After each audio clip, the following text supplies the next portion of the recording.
चुनाव देखे हैं, आपका भी अनुभव बहुत बड़ा है। इंटरेस्टिंग बात यह है इस इलेक्शन के अंदर कि विपक्ष चुनाव लड़ता हुआ दिखा नहीं, लेकिन एक बात हमने देखी कि उत्तर भारत के अंदर भारतीय जनता पार्टी जो कि अपनी प्रचंड लहर के अंदर बहुत आगे बढ़ गई थी, वहां पर बीजेपी को थोड़ा नुकसान हो रहा है, लेकिन वो उतना बड़ा नुकसान नहीं है कि बीजेपी सत्ता से बाहर हो रही है। जी बिल्कुल, वही जैसे राजस्थान में नुकसान है, हमारा एग्जिट पोल बता रहा है राजस्थान में नुकसान है, 2 से 7 सीटें आ सकती हैं राजस्थान से, लेकिन 25 की थी, 25 की 25 थी, तो अगर 18 रहती हैं या 20 रहती हैं तो भी उतना बड़ा नुकसान नहीं है। और कई नई सीटें जो हैं वो अलायंस बनाकर एनडीए दक्षिण से ले रहा है, ये दिख रहा है। प्रताप सिंह खाचरियावास हमारे साथ राजस्थान से जुड़े हुए हैं। प्रताप जी, राजस्थान में सीटें तो आती तो दिख रही हैं कांग्रेस को, लेकिन ऐसा नहीं होता दिख रहा कि बीजेपी को बहुत बड़ा नुकसान हो जाए।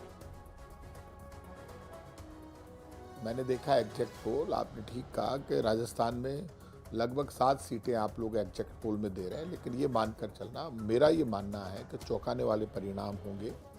और कांग्रेस और बीजेपी अपनी अपनी बात सब ने कही है, लेकिन एंटी इनकम्बेंसी है। और राजस्थान की जो 25 सीटें पिछली बार बीजेपी जीती थी, मेरा अंदाज है, मेरा मानना है कि हम बीजेपी से ज़्यादा सीटें लेकर आएंगे। कितनी लेकर आएंगे ये वक्त बताएगा, क्योंकि इस बार मैंने लोगों में महसूस किया कि ST/SC के लोगों में बहुत बड़ा टर्नआउट था कांग्रेस की तरफ। उनमें एक ही चर्चा थी कि प्राइवेटाइजेशन हो रहा है, रिजर्वेशन ख़त्म हो जाएगा।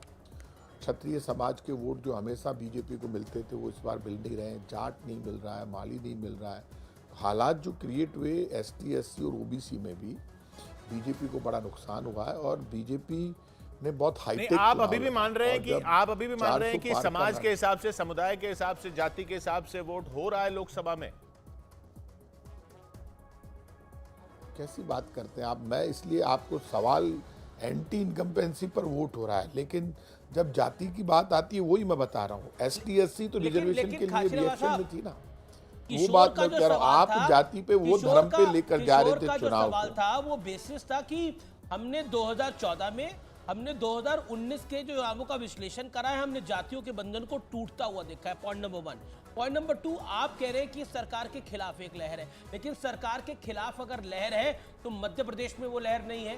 राजस्थान के अंदर 2 से 7 सीटें, मैक्सिमम 7 और मिनिमम 2, ऐसा आकलन करा जा रहा है। अगर सत्ता विरोधी लहर है तो वो लहर दिल्ली में क्यों नहीं है, वो बाकी उत्तर प्रदेश में क्यों नहीं है, जो बहुत सबसे बड़ा राज्य है।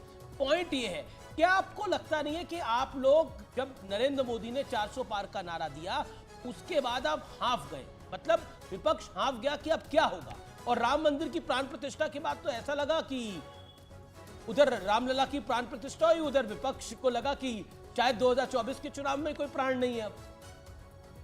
प्रताप जी, देखिए, विपक्ष को क्या लगा वो अलग स्थिति है, कैसा लगा क्या लगा। इलेक्शन में हम कांग्रेस और बीजेपी के लोग अपनी अपनी बात कहते हैं, लेकिन जनता अपना एक मानस बनाकर रखती है। सरकार को हमेशा जवाब देना पड़ता है अपने कामों का। लोगों में चर्चा थी कि पहले से आपने 400 पार का नारा दे दिया, और जो लोगों में, जो मैं सुनने में आया, मैं कितना, मैम ये नहीं कह रहे कि हम ही जो कह रहे हैं हम ही वही सब कुछ है, वो तो रिजल्ट आएगा जब पता चलेगा जी। लेकिन लोगों में जो ये चर्चा थी कि मोदी गारंटी का मतलब है गारंटी की भी पूरा होने की गारंटी।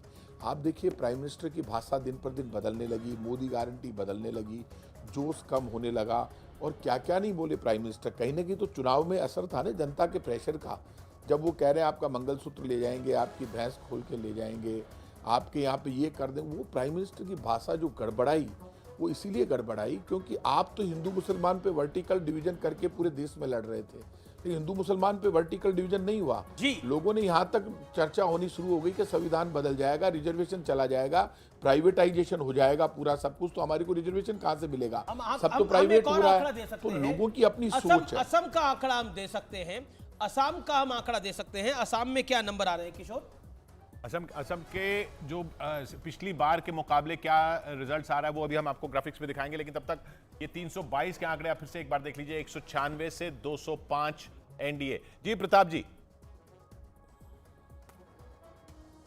आप अपनी बात पूरी कीजिए।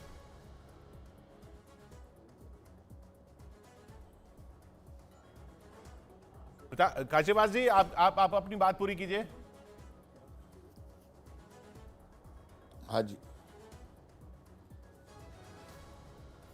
लगता है प्रताप जी से आवाज कट गई है, लेकिन असम के आंकड़े हम कुछ देर में आपको बताएंगे और अब से कुछ मिनट बाद हम आपको असम के आंकड़े बताने के लिए लेकर आएंगे। और हमारे साथ गौरव भाटिया है भारतीय जनता पार्टी के। गौरव, ये जो नंबर्स आ रहे हैं, ये नंबर्स एग्जिट पोल के, न्यूज 18 के एग्जिट पोल के इशारा कर रहे हैं कि भारतीय जनता पार्टी एक बार फिर तीसरी बार सत्ता में आ सकती है, लेकिन उत्तर भारत में थोड़ा नुकसान हो रहा है।